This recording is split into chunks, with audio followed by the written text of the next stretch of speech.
Friends ఈ రోజు వీడియోలో మన కాల్స్ ని వేరే నెంబర్కి ఎలా డైవర్ట్ చేయాలనేది చూసాను ఫ్రెండ్స్. అంటే వేరే వాళ్ళ కాల్స్ కూడా మన కాల్ నెంబర్కి ఎలా డైవర్ట్ చేయొచ్చు అనేది కూడా ఈ వీడియో చూసి మీకు అర్థమవుతుంది ఫ్రెండ్స్. ఈ వీడియో మీకు నచ్చినట్లయితే లైక్ చేయండి ఫ్రెండ్స్. అలాగే వీడియో మీ ఫ్రెండ్స్ అందరికీ షేర్ చేయండి, నా ఛానల్ని సబ్స్క్రైబ్ చేయండి. ఓకేనా ఫ్రెండ్స్, ఇప్పుడు మన కాల్స్ ని వేరే వాళ్ళకి వేరే నెంబర్కి ఎలా డైవర్ట్ చేయాలనేది ఈ వీడియోలో చూద్దాం ఫ్రెండ్స్.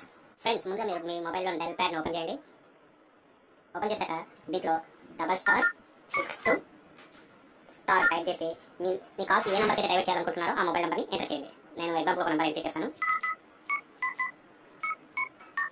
ఓకే, నెంబర్ ఎంటర్ చేశాక హ్యాష్ టైప్ చేయండి ఫ్రెండ్స్. టైప్ చేసి మీ ఏ నెంబర్ కాల్స్ అయితే డైవర్ట్ చేయాలనుకున్నారో ఆ సిమ్ సెలెక్ట్ చేసుకోండి. నేను జియో సిమ్ సెలెక్ట్ చేసుకుంటాను.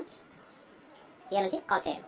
చూసాక call forwarding registration was successful. అంటే ఇప్పుడు మీ మొబైల్లో సిగ్నల్ లేకపోయినా మీ మొబైల్ స్విచ్ ఆఫ్ చేసిన ఉన్నా కానీ కాల్స్ అనేది మీరు ఎంటర్ చేసిన నెంబర్కి డైవర్ట్ అయిపోతాయి ఫ్రెండ్స్. ఓకే ఫ్రెండ్స్, ఇప్పుడు మనం ఈ కాల్ ఫార్వర్డింగ్ ఆప్షన్ ఎలా డిసేబుల్ చేయాలనేది కూడా చూస్తాను ఫ్రెండ్స్. మీకు డిసేబుల్ చేయడానికి ఏం చేయాలి ఫ్రెండ్స్, మళ్ళీ మీ డైల్ ప్యాడ్ ఓపెన్ చేయండి. ##002# అని టైప్ చేసి మళ్ళీ కాలింగ్ బటన్ నొక్కండి ఫ్రెండ్స్. ఏ సిమ్తో సెలెక్ట్ చేస్తున్నారు. Call forwarding erase was successful. ఈ విధంగా మీరు మీ కాల్స్ని వేరే నెంబర్కి డైవర్ట్ చేయొచ్చు, అలాగే డీయాక్టివేట్ కూడా చేయొచ్చు ఫ్రెండ్స్.